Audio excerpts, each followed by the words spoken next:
Hello, and welcome to Andrew Broussard Watercolors.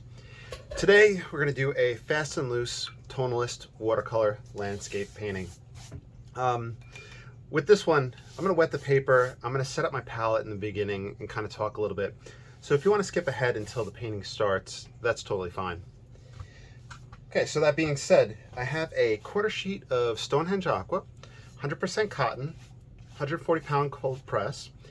A lot of people ask me how I keep it wet for so long. That's a really common question. I live down in Louisiana. The temperature in the house is, I probably have it on like 62, 65. I keep it kind of cold.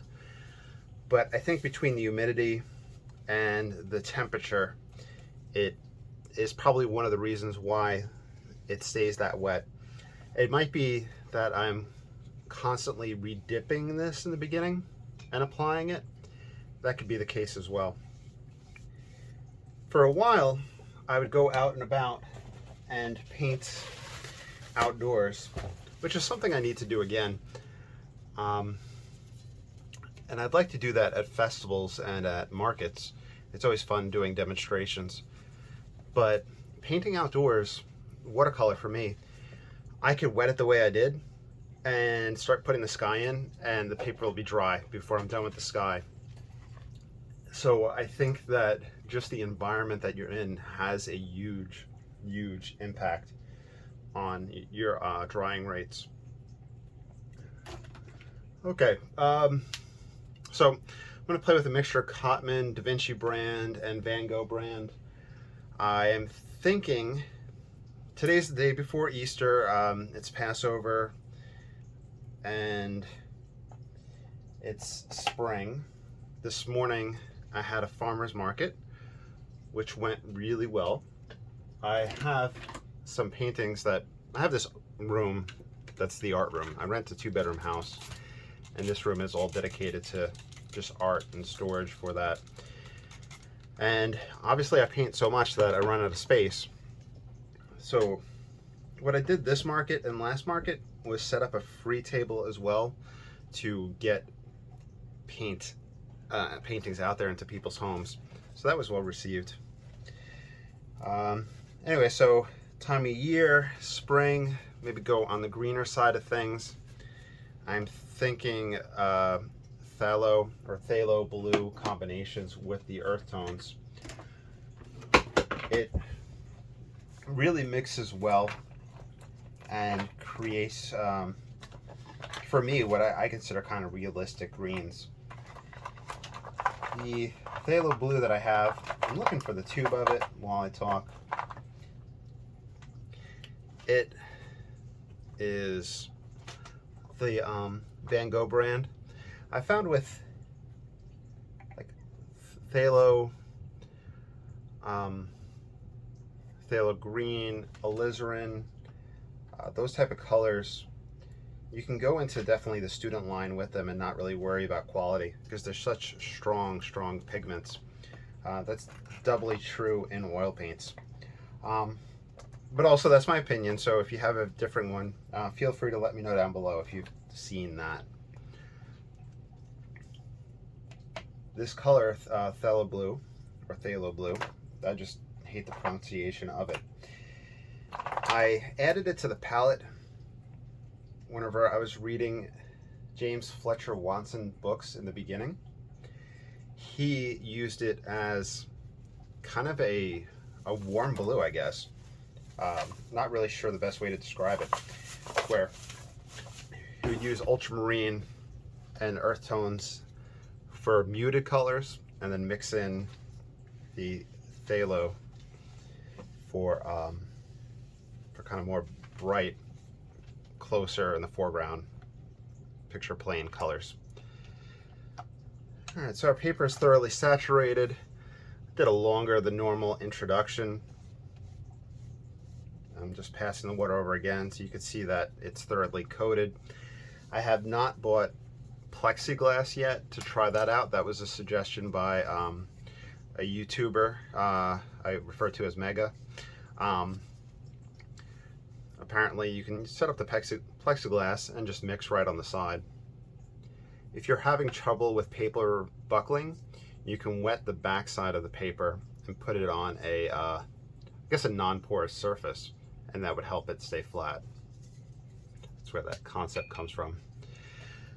All right, so we're gonna paint in the tonalist style. I'm gonna go wet and wet, a style that I adopted from the oil painters Stuart Davies and Dennis Sheehan, two fantastic painters, and I'll mention the colors as I go along.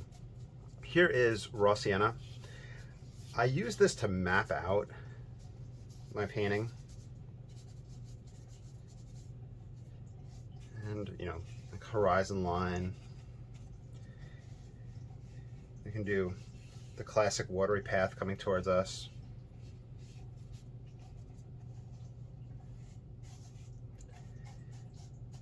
We'll have our background, and we'll have foreground trees.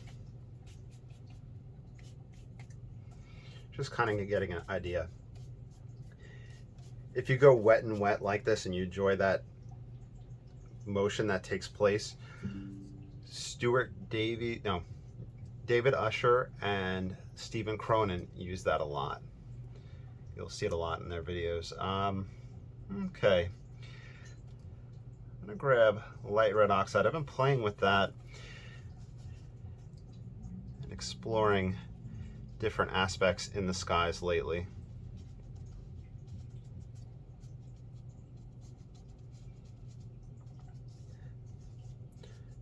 I do feel like this month I'm a little behind on videos and experimentation, so I apologize for that. But Easter break did just start, so spring break, what have you. So I have plenty of time to play around. I started longboarding and surf skating again, which feels absolutely great. And just being outdoors in that nice weather has been fantastic.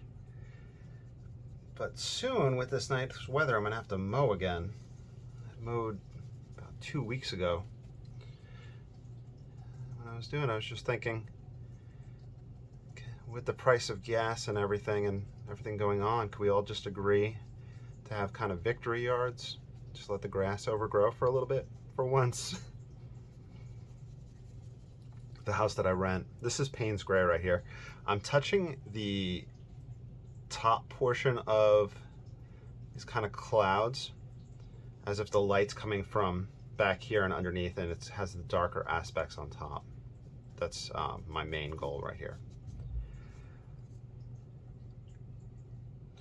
I was blabbing about mowing and victory yards. The house that I rent is in the middle of 2 lots of land, so I have a push mower that's not self-propelled, and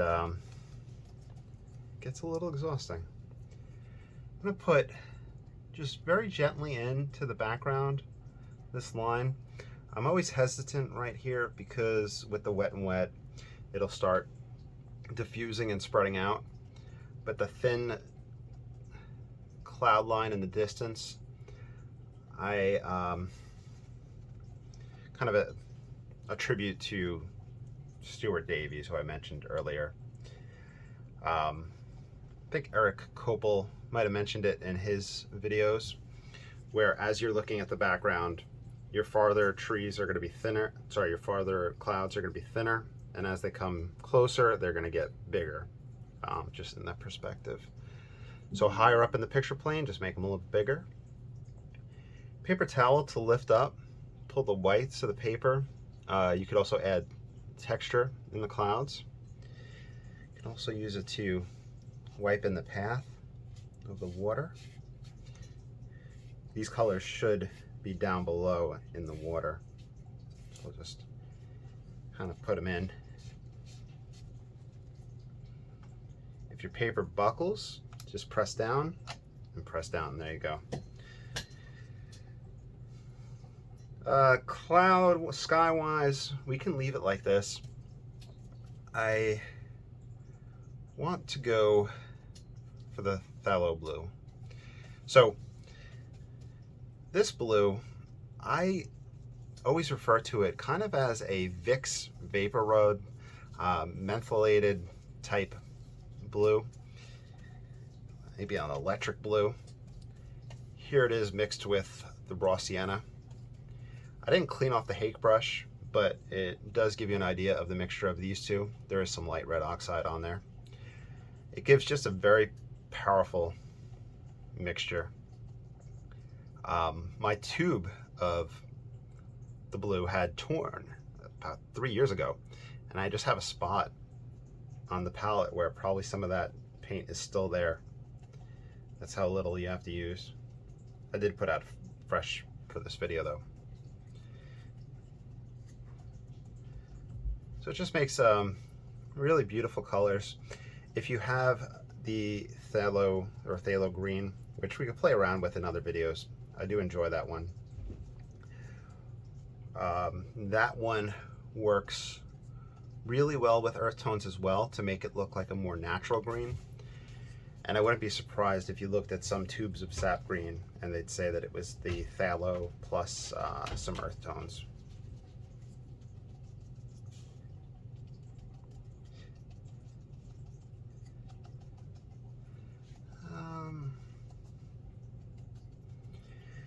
This is just spreading out so awesomely that I'm going to put some in the sky. It wouldn't be a painting video without Hammy talking about the cats. He is playing by himself alongside me and he just tumbled. Okay, so we're going to bring up a little bit in the sky. The reason we're doing this is in the wet and wet stage, it'll soften and diffuse.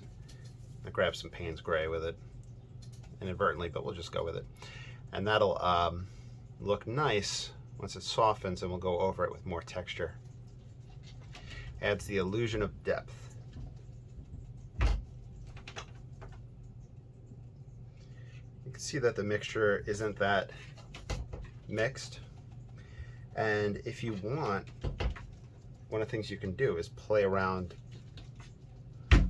with different quantities of pigment on different parts of the brush. With the hake brush, it's fairly easy. Dip one side in one color, dip another side another. With Chinese brush painting, it was very common to load the brush up with a pigment and then dip it into another pigment and then another one, and you would have a gradation as you went down the long brush. You could probably get that effect with a quill brush if you don't have any Chinese brushes. You can also get that effect with the dagger brushes. Those will have a long enough part to it. If there's any other brushes I'm not mentioning, let me know. Let's grab some burnt sienna into this mix now. Just so we could show how you can get nice variety. We're on the bluer side of things. And the composition is a little too symmetrical for me, so I'm going to start switching that up. Bring a tree up back there.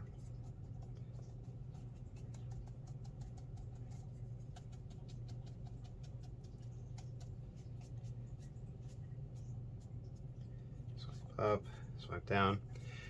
In the wet and wet stage, Payne's Gray.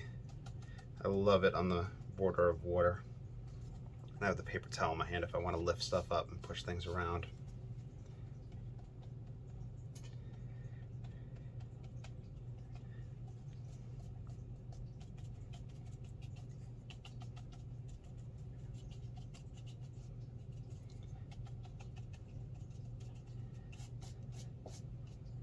Push up a little bit darker.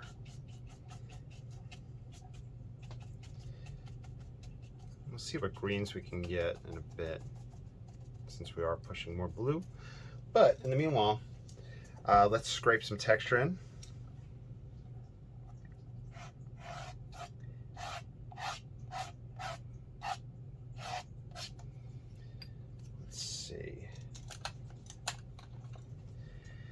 Scrape some trees in.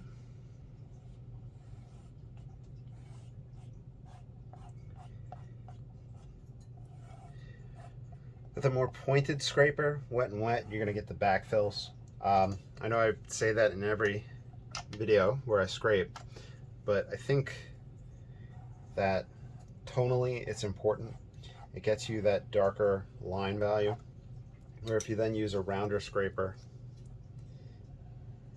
which I think is what I am going to request of Mr. Mega, if you can make me a customized scraper that will do a more round edge, like the credit card round edge.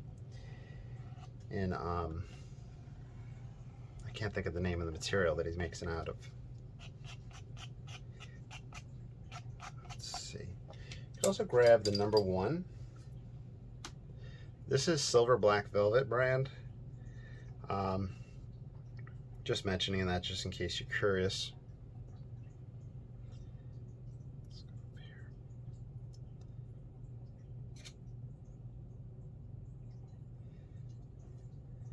You have a good foundation to lay the next layer over once we do a drying.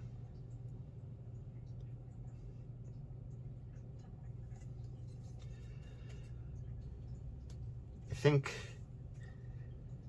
let me grab some burnt umber and our blue. This will get us a nice dark. And we'll do a dry off after this. So what I was going to say was,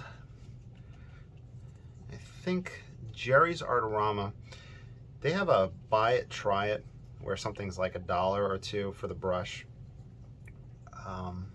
or for the paper, or for different materials. And I think they have a mimic brush, is what they call it. Mimic, which is like a synthetic squirrel. And if the Silver Black Velvet is a little too pricey, which is I think about like 15, let's say, then this might be the one, that might be the one for you to try out. I think I did a video where I compared the two. I think there's also a sale on the Royal L brushes.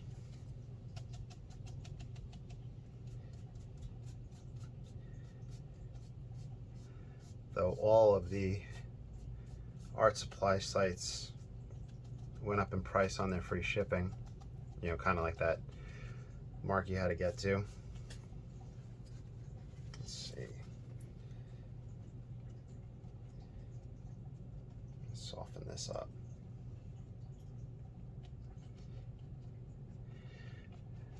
For a lot of the major suppliers, it used to be like the $30 or $40 range. Now it's $70, I think. But I think everything's going up. I think Amazon just tacked on a 5% fee, or they're going to. In the news, that's what they were saying.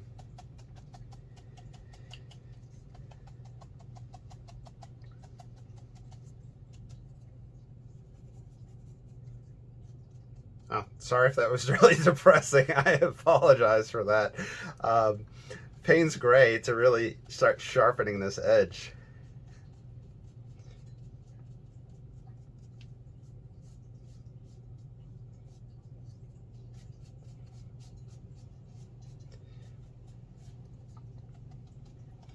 Such a wide waterway here. We might have some foreground stuff.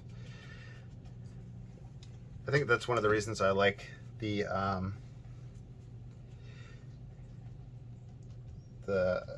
Stonehenge Aqua paper, is that I can really go to town on it, and it can handle what I do. My wide scrapes here got backfilled.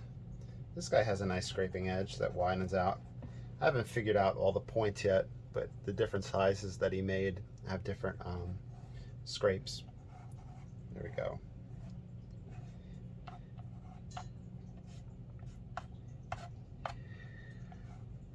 I think Jerry's house brand is Kilimanjaro. He and my buddy Ryan were talking about that today at the farmer's market. I haven't tried it, but if you've tried it, let me know. What paper do y'all prefer? I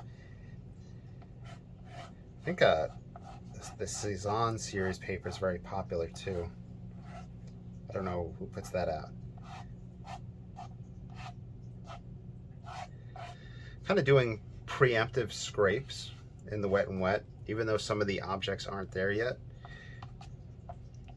as preparation, just because the wet and wet stage is just so much fun and you get such natural effects that I can't replicate in the dry phase. You can probably do it. I know I'm at this stage where I like to do it here. Let me pause for a dry off and then we'll do our next layer. All right, so it was still quite wet while I was drying it off. The prevalence of the blue, you can see it throughout, especially in strong areas where I didn't mix it. These dark lines are my larger scrapes that got backfilled. As I was drying off, I was thinking about how with the wet and wet, the soft process, and then going over it with texture, you really start to carve and create the landscape and pull out on top of it. So I didn't clean the brush. This is probably the Payne's Gray and Burnt Umber and the blue mix. I honestly think that a lot of the time for me, the color really doesn't matter too much, even though I started this right after the drawing talking about the blue throughout. And I think that the color doesn't really matter too much because I use a minimal amount of colors. Staying within a small range helps create a harmony throughout, and it really helps prevent you from thinking too much about what you need to use and what you should grab. The Ranson palette is 7 colors: ultramarine, raw sienna, burnt umber, alizarin crimson, light red oxide, lemon yellow, and Payne's Gray. I think that's 7. And that's to kind of prevent just sitting there thinking, oh, what do I need? What color should I get? I referred to James Fletcher Watson earlier, and he had a broader palette where he had added the phthalo blue and I think a few other colors, some other earth tones. And I think he had just he was still a fast and loose painter, I think, but longer sessions than Ron Ranson. And I referred to oil painters Stuart Davies and Dennis Sheehan, where Stuart Davies, I was watching a lot of his stuff, he was using sap green and red ochre. That was his main mix, and this is oils. I think there was a Payne's Gray that he would use for his dark, and white, and I think there was like a Japan red is what he called it. I'm not sure. Or maybe a light green that he would use at later stages. I'm just using the same one just to kind of add texture. I haven't really added any pigment. I just blabbed about that. Henry Whistler, you could see the same color throughout his paintings. You have that harmony. And everybody will say, only have a minimum amount of tools. Well, you'll see a lot of art books that have a whole collection of stuff, but you'll often hear that you should maybe just use a minimum amount of tools, minimum amount of paints to start off with. When you think about art school or anything like that, they start off with pencil or charcoal, and you start off with just doing a gradation, and seeing the values you can get from that. I heard rumors that some art schools would do that and then introduce you to black paint and then white paint, and then from there add a color at a time. And I think that there is a value in minimal palettes, but I will tell you from experience, you're going to wind up buying more than just the minimal palette. It's just, I think it's our nature as artists. We want to experiment, we want to explore. And if that happens to you, that's totally fine. You might do that and then be like, oh, well, I need to backtrack and reset and play around with just 3 colors, just a triad or just a pencil. And if that happens, that's totally fine. Remember that the biggest thing in painting, in art, is the experimentation and having fun.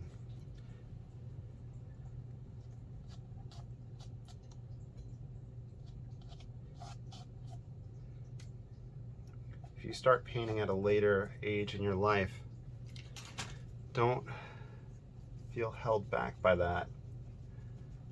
There's a lot of painters that'll start at 50 or 60, 70. I grabbed some ultramarine. I didn't mean to. Let's try to drown that out with phthalo.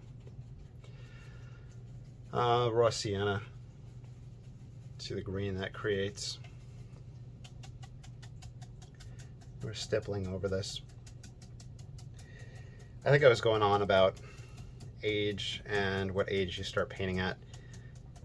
It's totally fine whatever age you start painting at. A lot of people think that it's natural talent. It's just a matter of having fun and practicing. I think that's what it is, more than anything else. I wore my Bob Ross shirt today at the farmer's market, which people loved. I haven't watched a Bob Ross video in a long time, but you know, he was the guy who told everybody that they can paint, you know, and there's so many people that are out there that paint because of him.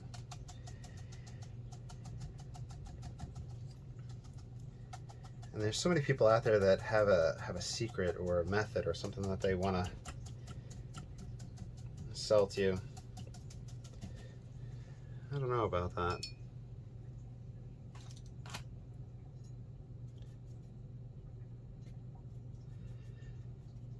Somebody had pointed out that the master painters had, this is a number 4 that I use just for more pigment load, just a lot easier, and I don't have to re-dip.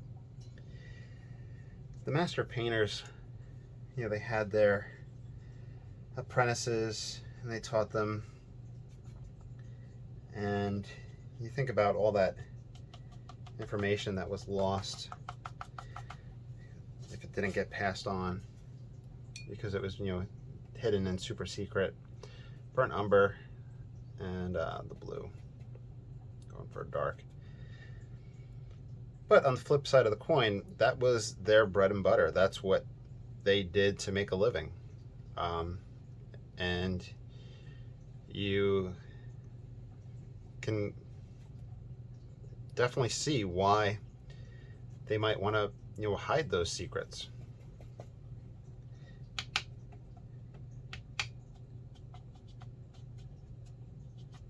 But I think at the end of the day, it was just them practicing and painting. That's just my 2 cents. Also, I don't, you know, really paint for the financial reasons. It's more for fun. I mean, when I retire from teaching high school, teach math and physics, maybe at that point I'll have a painting career. That being said, if you want to support this channel financially and help with art supplies, I have a whole bunch of links down below, and I have the Patreon. I'm going to try to do early access and exclusive content, and I really appreciate everybody that is supportive through there. And anyone watching, you are more than welcome, I'll try to say this in all the videos, to follow along, to sign your own name, and you have my express permission to sell anything you do following one of these tutorials. I want you all to be successful. I want you all to have fun and be able to afford art supplies.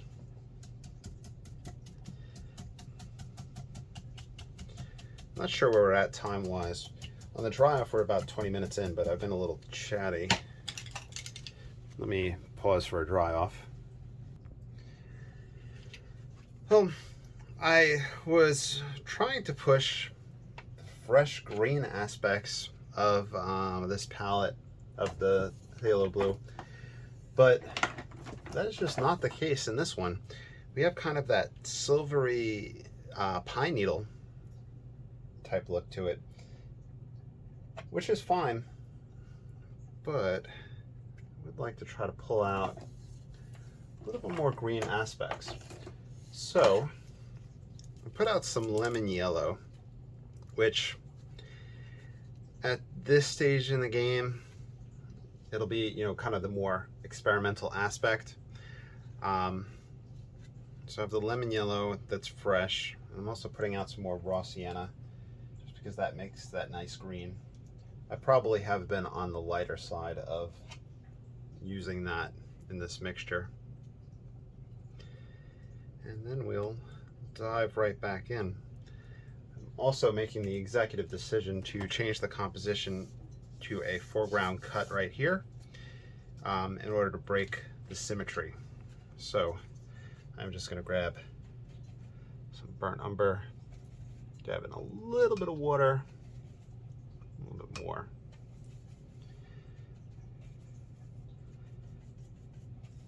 Get that dark, bring it right here.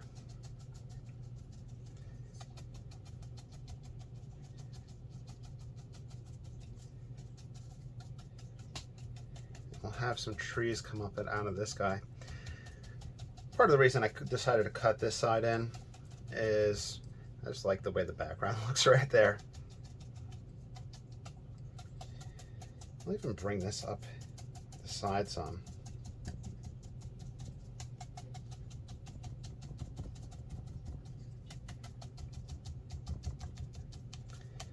Show that over. There we go. Okay, where am I grabbing? Mix some raw sienna in this.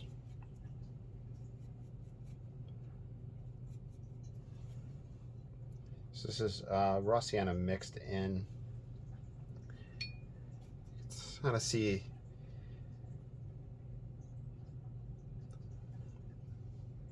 the green push.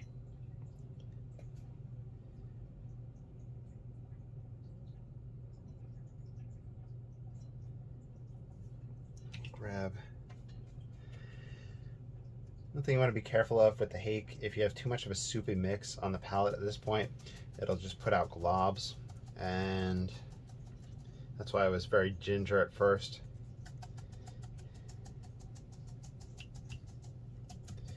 And I want to vary my density, meaning heavy leaf, no leaf, or light leaf.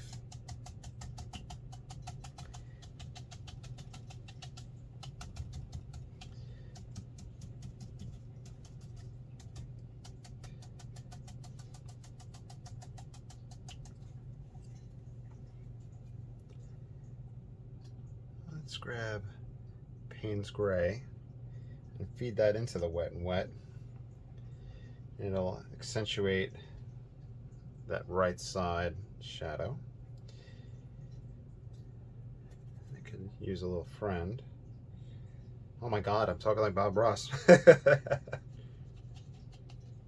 Little side brushing. Let's grab some lemon yellow. Now this is with the raw sienna and the phthalo blue.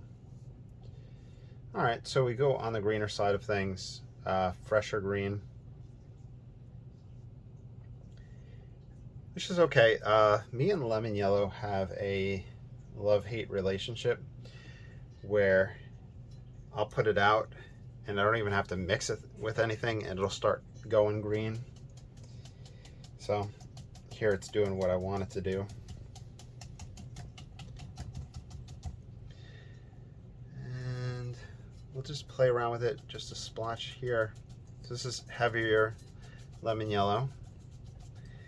With the heavier application, I remember back when I first started watercolors, Matthew Clemens and Joe Menza asking if I was using cadmium yellow because of the heavy application. Grab some Payne's Gray into this. Payne's Gray and the lemon yellow make a green as well. Dark green, but green nonetheless.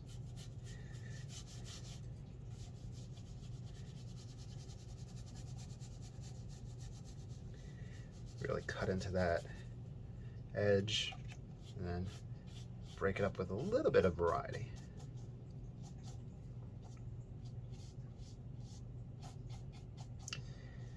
And we get accentuating that S-shaped curve going back.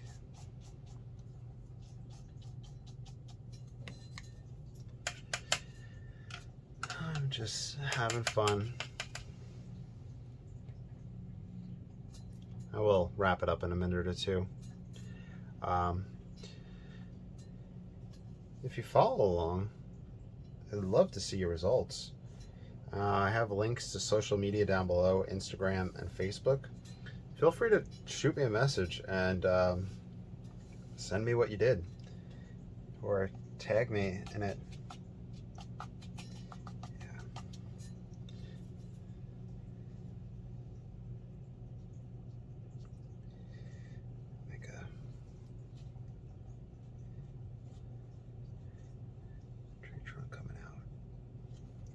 And we'll grab the number 1 if I can find it. Let's see.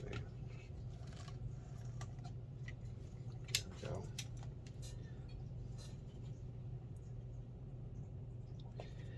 Just kind of going dark and heavy with this branch coming out and over,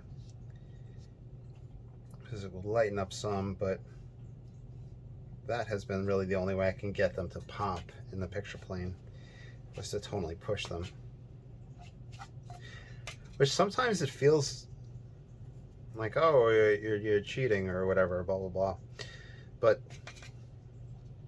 you know what, it's fun and I'm getting the results that I want. So there you go. Let's pause it, we'll dry it off, and we'll wrap up the video. All right, I think I'm gonna wrap this one up here. I hope you enjoyed. If you want to pursue this one further, I would play around with the number 1 in the trees and add just more branches, more twigs, just a little bit more depth and interest in those areas. I hope you enjoyed. Please like, subscribe, follow. Have a safe Easter, Passover, whatever you celebrate. Just be safe and have fun. Y'all take care. Bye.